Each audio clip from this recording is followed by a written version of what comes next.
अल्हम्दुलिल्लाह हम्दन कसीरन तय्यबन मुबारकन फ़ीह व उसल्ली सलातन अला नबिय्य अत्ताहिरीन व अला आलिहि व अस्हाबिहि व बारक व सल्लम तस्लीमन कसीरन कसीरा। क़ाल अल्लाहु तबारक व तआला फ़िल क़ुरआनिल अज़ीम या अय्युहल्लज़ीना आमनु दुख़ुलू फ़िस्सिल्मि काफ़्फ़ह वला तत्तबिउ ख़ुतवातिश शैतान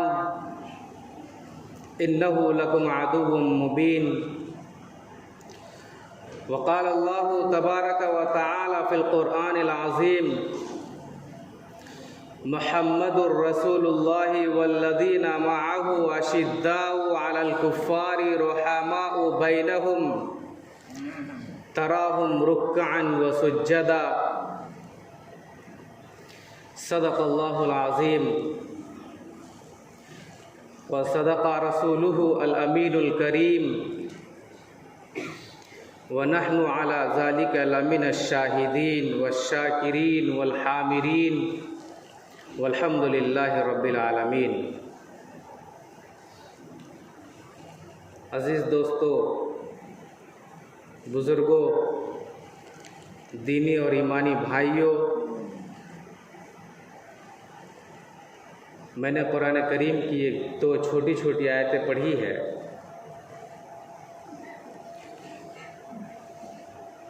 अल्लाह रब्बुल इज़्ज़त ने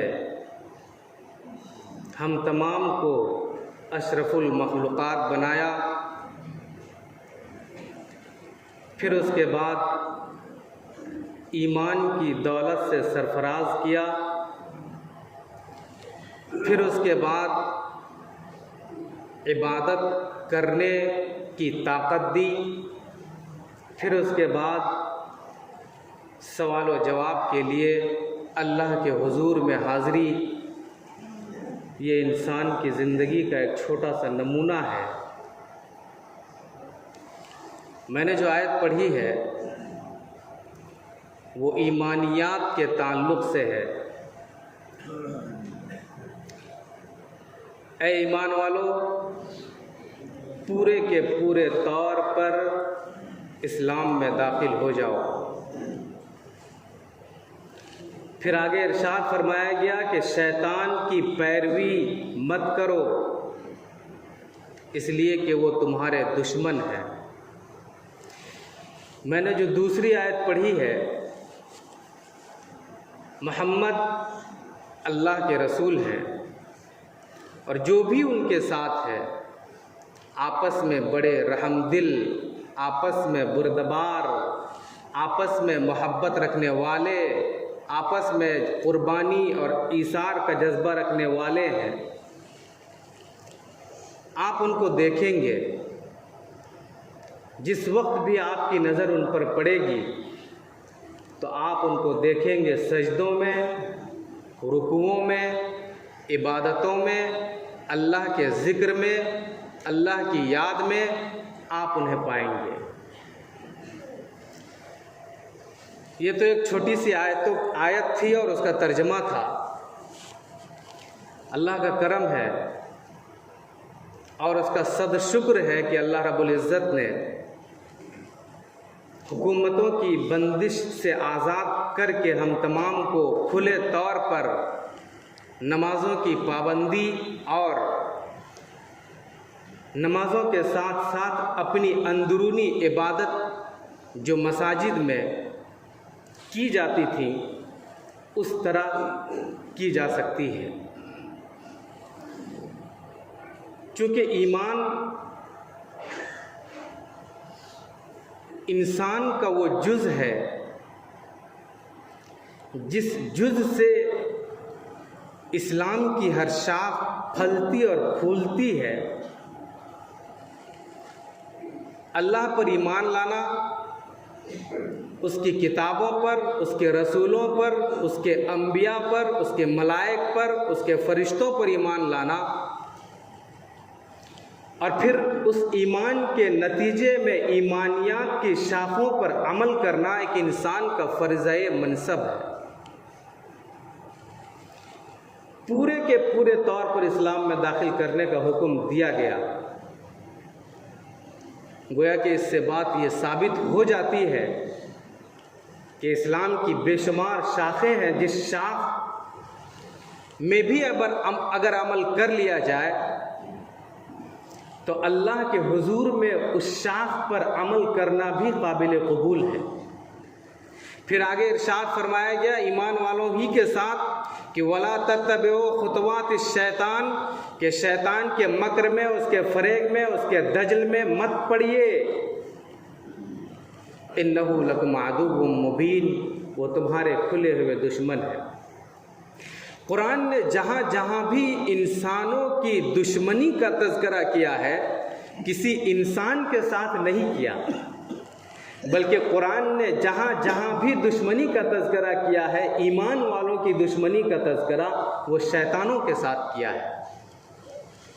इससे एक बात ये भी ज़ाहिर होती है कि जहाँ आपसी रंजिश हो, आपसी लड़ाई हो, फिर उस सिलसिले में दूसरी जगह इरशाद फरमाया गया शयातीनुल इंसी वल जिन्नी यूही बाज़ुहुम इला बाज़ ज़ुख़्रफ़ल क़ौलि गुरूरा, कि इंसान में भी कुछ शयातीन हैं, जिन्नात में भी कुछ शयातीन हैं, वो आपस में एक दूसरे पर उभारते हैं और इंसान उसी के मक्र में, उसी के फरेब में फंस कर रह जाता है और आपसी रंजिश में बेतहाशा ऐसे आगे बढ़ता है कि इंसान की इंसानियत ख़त्म हो जाती है और दरिंदगी में बदल जाती है। जहाँ तक मैंने दूसरी जो आयत पढ़ी है कि मोहम्मद अल्लाह के रसूल हैं और जो भी उनके साथ हैं वो आपस में बड़े रहमदिल हैं, जब आपकी नज़र उन पर पड़ेगी तो आप उन्हें पाएंगे सजदे की हालत में और रुकू की हालत में। इन दोनों आयतों को जोड़कर अगर पेश किया जाए तो अल्लाह रब्बुल इज़्ज़त का जो मतलूब है, अल्लाह की जो मांग है, अल्लाह जो मांगता है इंसान से, वो सिर्फ ये मांगता है कि इंसान मेरी इबादत कर ले, इंसान मेरे सामने सजदा कर ले। ये मांगता है कि इंसान मेरे सामने अपनी तमाम मोहताजगी का इजहार करे। ये चाहता है अल्लाह रब्बुल इज़्ज़त के एक इंसान जिसकी हैसियत जिस एतबार से अल्लाह रब्बुल इज़्ज़त ने दी है, अपने उस एतबार को सामने रखते हुए अल्लाह के हुजूर में हाजिर हो और अल्लाह रब्बुल इज़्ज़त से वो मांगे जिसका वो मोहताज है। फिर नबी अलैहिस्सलातु वस्सलाम का तज़किरा किया गया कि मोहम्मद अल्लाह के रसूल हैं, यानी अल्लाह के रसूल हैं कि मतलब ये है कि अल्लाह ताला के जो पैगामात नबी अलैहिस्सलातु वस्सलाम के ज़रिए से आप तक पहुँचे हैं, वो पैगाम कुरान पाक की हैसियत रखता है। और कुरान पाक वो किताब है जिस किताब के अंदर शक और शुबे की कोई गुंजाइश न आज है, न पहले ज़माने में थी, न आइंदा रहेगी। ज़माने नबूवत से लेकर अब तक जो हम पर हालात आए वो ईमानियत की कमी का नतीजा हुआ। हर दौर में जब ईमान वालों की ईमान की कमी हुई, अल्लाह रब्बुल इज़्ज़त ने उन्हें आजमाइश में घेरा और आजमाइश में जब इंसान मुब्तला हो जाता है तो अल्लाह की जानिब आता है और अल्लाह से गिड़गिड़ाता है और अल्लाह के सामने दुआगो होता है कि अल्लाह रब्बुल इज़्ज़त उसके तमाम मसाइब को, मुश्किलात को, परेशानियों को दूर फरमा दे। ये एक इंसान की सोच है, लेकिन अल्लाह रब्बुल इज़्ज़त उस शख्स को आजमाता है जो उसके नज़दीक सबसे ज़्यादा महबूब होता है, जो अल्लाह के लिए अपने आप की कुर्बानी दे चुका होता है, जो अल्लाह के लिए अपने तन मन धन की बाजी लगा चुका होता है, जो अल्लाह के लिए अपनी तमाम तर चीज़ें कुर्बान कर चुका होता है, वो शख्स अल्लाह उसी शख्स से को अपना महबूब और अपना मतलूब बनाता है और अपना मकसूद बनाता है और पूरी इंसानियत के लिए आइडियल बनाता है। जैसा कि नबी अलैहिस्सलातु वस्सलाम को अल्लाह रब्बुल इज़्ज़त ने आइडियल बनाया, लक़द काना लकुम फ़ी रसूलिल्लाहि उस्वतुन हसना, कि तुम्हारे लिए नबी अलैहिस्सलातु वस्सलाम एक आइडियल है, एक नमूना है। उन्होंने जो काम किया उसको करो, जिस चीज़ से उन्होंने रोका है उससे रुक जाओ।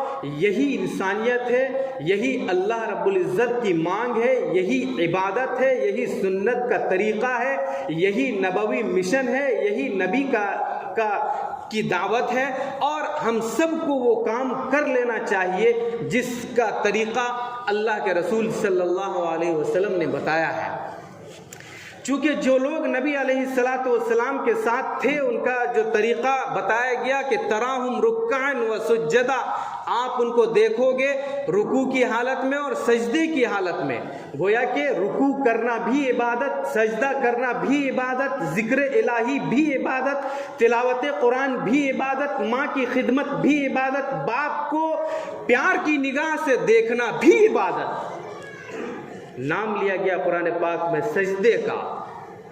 सजदे से बेपनाह चीज़ें मुराद ली गई है, रुकू से बेपनाह चीज़ें मुराद ली गई है। हर वो चीज़ जो इबादत में शामिल है, हर वो चीज़ जो अल्लाह को अपने करीब करता है, हर वो चीज़ जो अल्लाह रब्बुल इज़्ज़त के लिए अपने आप की कुर्बानी पेश करता है, वो इबादत के लायक है, उसकी इबादत करनी चाहिए। वही अल्लाह की मांग है।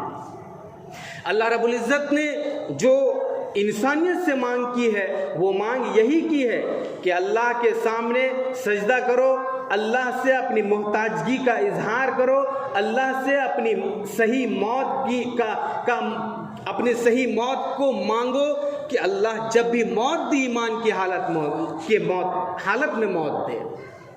ये ईमानियात का एक जुज़ है, जिस जुज़ से एक इंसान गुजरता है।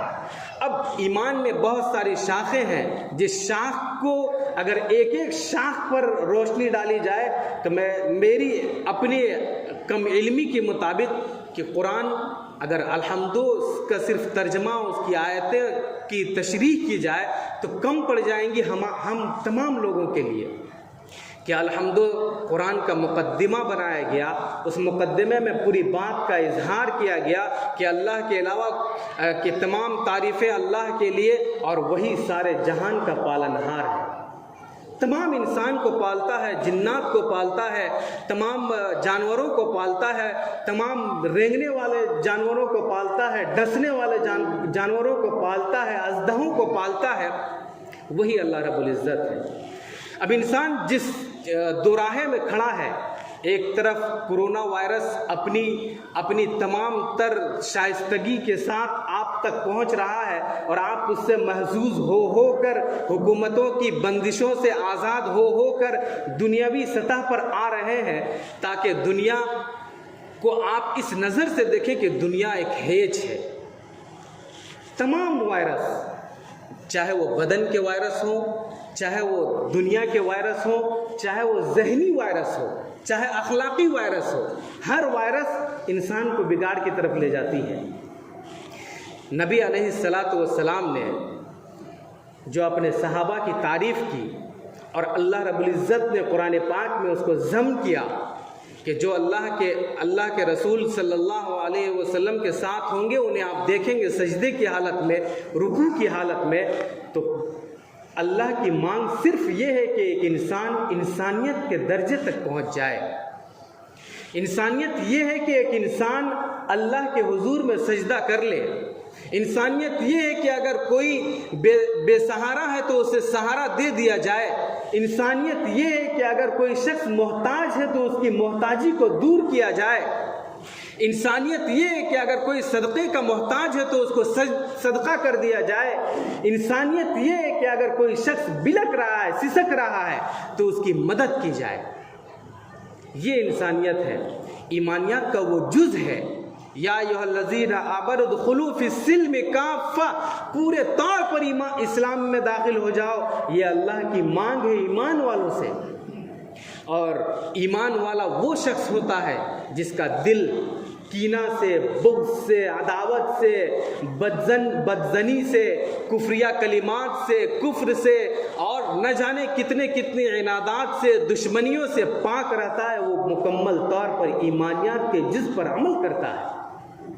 ईमान का नतीजा ये होता है कि एक इंसान, अगर एक इंसान है और उसके पीछे कुफ्र दौड़ रहा है, बिलक रहा है, तो उसको ये भरोसा होता है अल्लाह की ज़ात पर कि मेरा अल्लाह, एक अल्लाह काफ़ी है।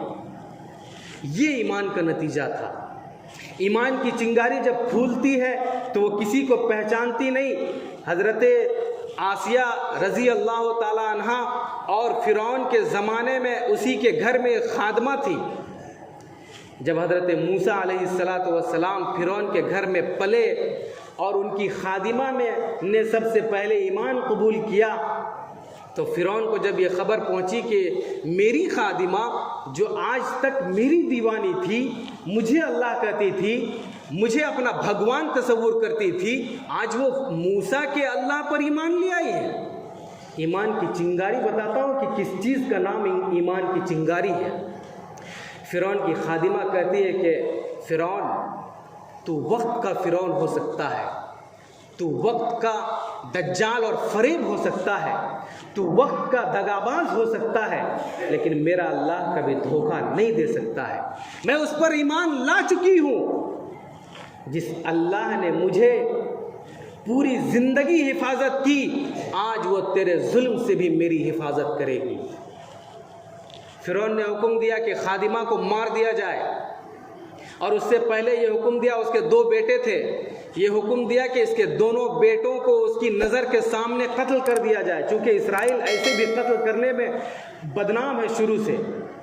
फ़िरौन के ज़माने में भी और आज के भी ज़माने में इसराइल ने जो मुसलमानों के साथ किया है वो आपकी नज़रों के सामने है। उस ज़माने में फ़िरौन ने ये हुक्म दिया अपने कारिंदे को कि इस खादिमा के दोनों बच्चों को उसके सामने तह कर दिया जाए। खादिमा ने कहा, आपको जो करना है आप कर सकते हैं, मुझे भरोसा तो अल्लाह की ज़ात पर है, क्योंकि ईमान की चिंगारी दिल में फूट चुकी थी। आया एक शख्स अपनी तलवार लेके 7 साल के बच्चे को 2 टुकड़े कर दिया। खादिमा ने कहा कि और जुल्म करना है तो कर ले। फिर कहा कि इसके दूसरे बच्चे को ले आओ। इसके दूसरे बच्चे को एक तवे में तेल गरम किया गया और उस तवे में उस बच्चे को डाल दिया गया, उसको भूनकर सत्यानाश कर दिया गया। फिर खादिमा ने पूछा कि और जुल्म है तो कर सकते हो, ये तो बच्चों के साथ जुल्म किया, अगर मेरे साथ कोई जुल्म करना है तो मेरे साथ भी कर सकते हो, लेकिन मेरी ज़बान अब ज़िक्रुल्लाह से अलग होने वाली नहीं है। मेरी ज़बान एक अल्लाह की मानने वाली है, वो अब क़यामत तक वही रहेगी।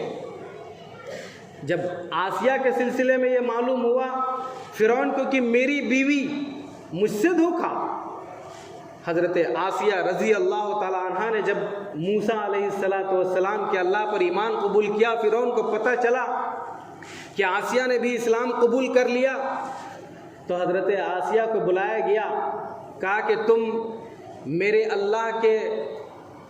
अल्लाह होने का जो दावा है वो तुम अपनी ज़बान से इजहार करती हो या तुझ पर जुल्म किया जाए। तो हज़रत आसिया ने कहा कि मेरे दिल में भी वो चिंगारी फूल चुकी है जिस चिंगारी से इंसान के अंदर इंसानियत रोशन होती है, यानी कि मैं मूसा के दीन पर और मूसा अलैहिस्सलातु वस्सलाम के अल्लाह पर ईमान ला चुकी हूँ। हज़रत आसिया को एक दीवार से लटका दिया गया, उनके पाँवों में और उनके हाथों में कील ठोक दी गई और उसी तरह और उसके बाद उनके जिल्द को, चमड़े को काट दिया गया, उस पर नमक डाले गए। फिर पूछा गया, बताओ कि तुम्हारा रब कौन है? अना रब्बुकुमुल आला, आई एम गॉड, बताओ तुम्हारा रब कौन है? मैं अल्लाह हूँ, मैं सबसे बुलंद व बाला रब हूँ, बताओ तुम्हारा रब कौन है? हज़रत आसिया रज़ी अल्लाह ताला अन्हा ने कहा कि और जुल्म करना है तो कर सकते हो, लेकिन मेरा अल्लाह तो वही है जो यकता है, रोज़ यकता है, हमेशा है और हमेशा रहेगा। ये ईमान की चिंगारी इन औरतों में थी, जिन औरतों के ज़रिए से इस्राइल में आज भी जो कुछ भी किया गया, उस ज़माने में जो बच्चों को कत्ल किया गया, उनके माओं के कोखों से बच्चों को निकाल कर ज़बह कर दिया गया, इन्हीं के ईमान का नतीजा था कि उस ज़माने में जुल्म को रोक दिया गया था। फिरौन जैसा ताकतवर, और उसके बाद जो ताकतवर हिंदुस्तान में आई वो तातारियों की ताकत थी, और तातारियों ने अपनी ताकत के बलबूते में जो कुछ किया वो अंजाम दिया था। लेकिन 5 हिजरी में जब हजरत उमर रजी अल्लाह तआला अन्हों ने इस ज़माने में केरला में एक वफ्द को भेजा था सहाबा किराम का, और केरला में जब इस्लाम की बिगुल फूकी गई, ये झूठ बोला गया कि 90 हिजरी में मोहम्मद इब्ने कासिम के ज़रिए से इस्लाम फैलाया गया मुसलमानों में। ऐसा कुछ नहीं है।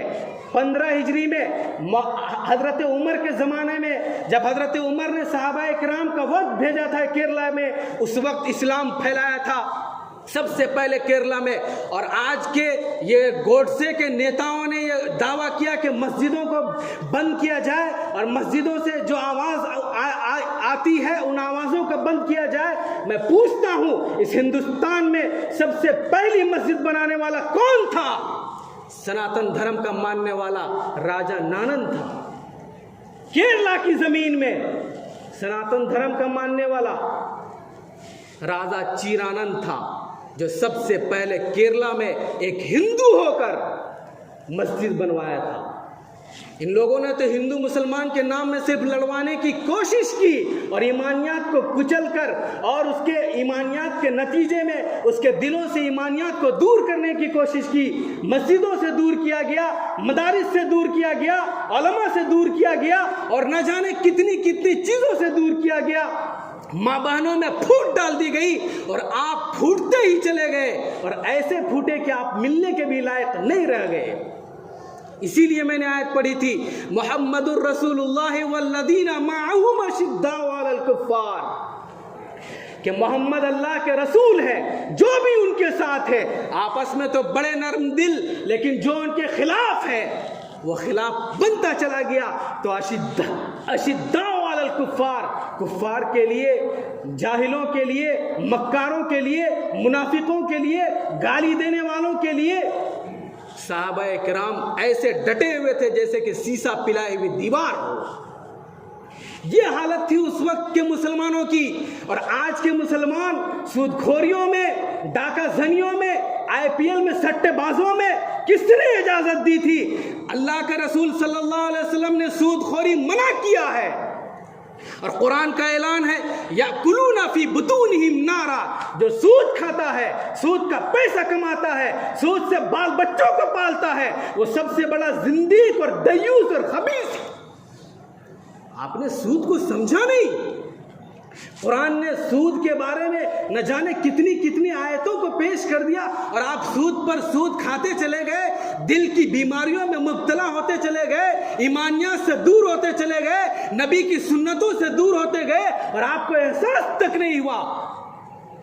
यह है इंसानियत, यह है मुसलमानियत, यह है ईमानियत, यह है कुरान की आयतों की दलील, यह है अहादीस नबविया, यह है मुसलमानों का वो नतीजा जिस नतीजे में मुसलमान गर्क से गर्क तरीन होता चला गया।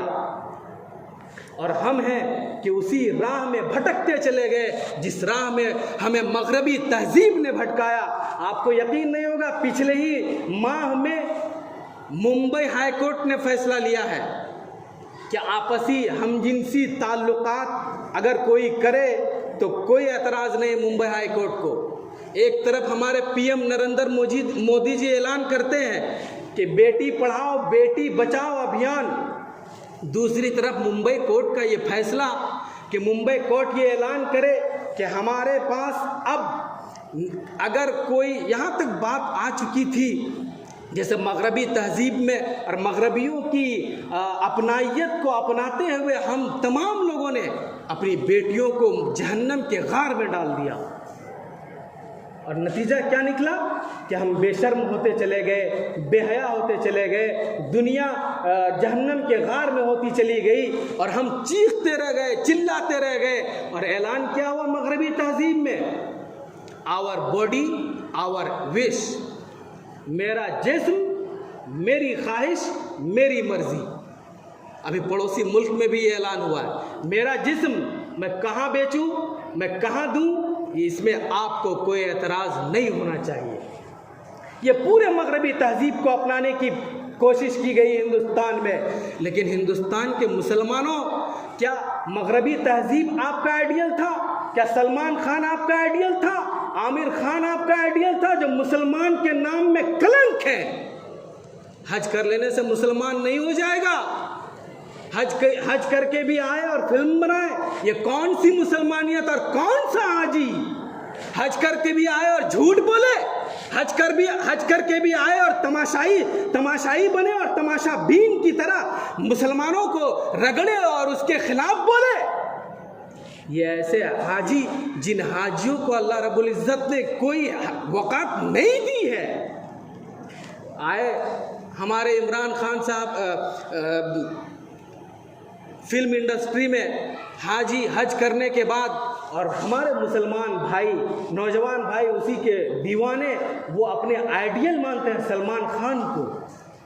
जी नहीं, कुरान पाक में ऐलान किया गया, लक़द कान लकुम फ़ी रसूलिल्लाहि उस्वतुन हसना, कि हम सब का जो आइडियल है वो मेरा नबी, आखिरी नबी, अंतिम संदेश का ही हो सकता है, बाकी और कोई नहीं हो सकता है।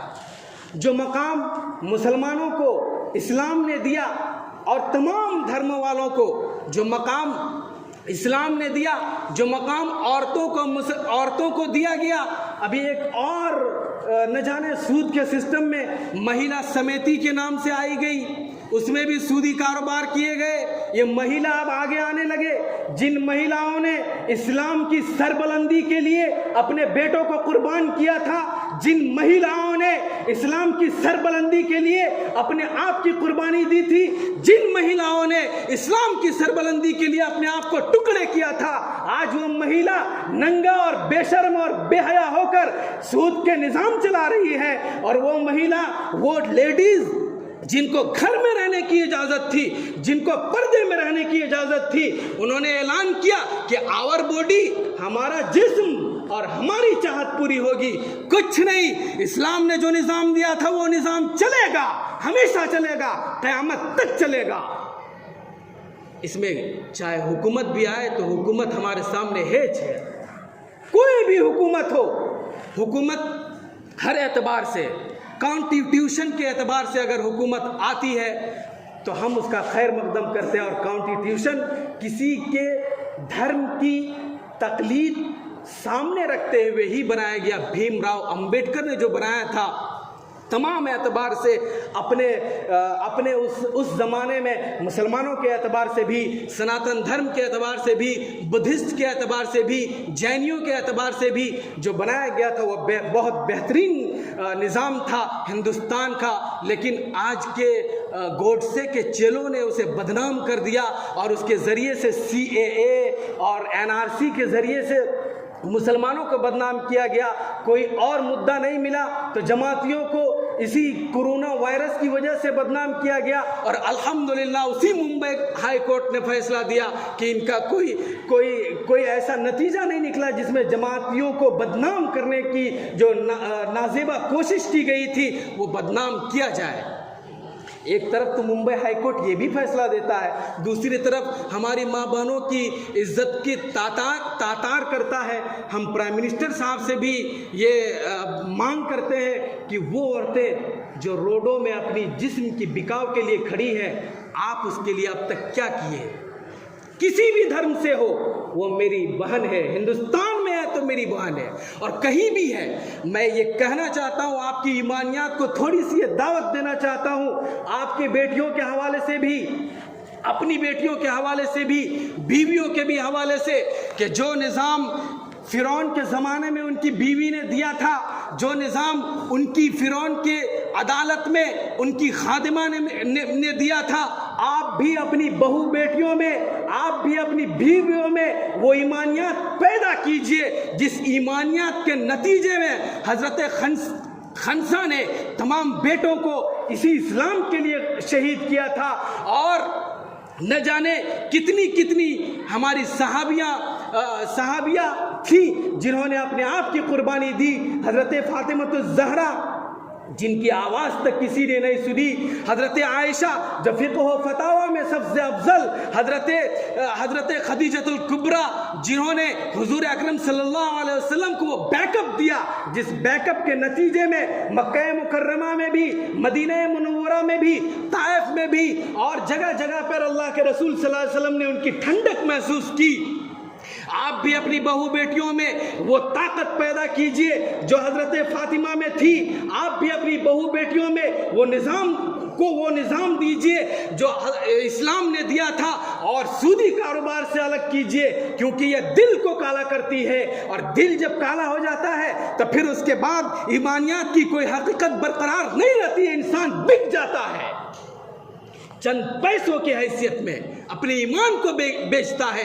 एक ईमान वाला होने की हैसियत से, एक पक्का और सच्चा ईमान वाले की हैसियत से हम सब की जिम्मेदारी है कि हम, कुछ भी हो सकता है, हम अपने ईमान का सौदा नहीं कर सकते हैं। कुछ भी हो सकता है, हम अपनी माँ बहन की इज्जत को नहीं लुटवा सकते हैं।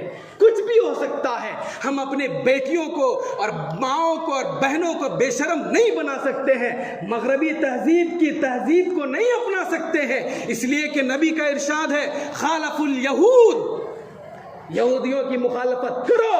ये यहूद के चेले, फिरौन के एजेंट और इस्लाम के दुश्मन, ये तमाम लोगों को इस्लाम दुश्मनी के लिए उभारना चाहते हैं। हम आपको ईमानियात की वो दावत देना चाहते हैं जिस ईमानियात के नतीजे में इस्लाम फला और फूला था। ये बेवकूफ़ बनाया गया मुसलमानों के कि इस्लाम तलवार से फैलाया गया, नहीं। तातारी जब वहाँ से सहाबाए किराम आए थे केरल में, तो केरल में उनके अखलाक को, उनके अतवार को, उनके शियार को, उनके रहन सहन को, उनकी बोलचाल को देखकर वहाँ के लोगों ने इस्लाम कबूल किया था। इस्लाम जब फैलता है तो फिर सर चढ़कर बोलता है। इस्लाम वो पौधा है, काटो तो हरा होगा, जितना ही दबाओगे उतना ही वो उभरेगा। व आखिर दावाना अनिल हम्दुलिल्लाहि रब्बिल आलमीन।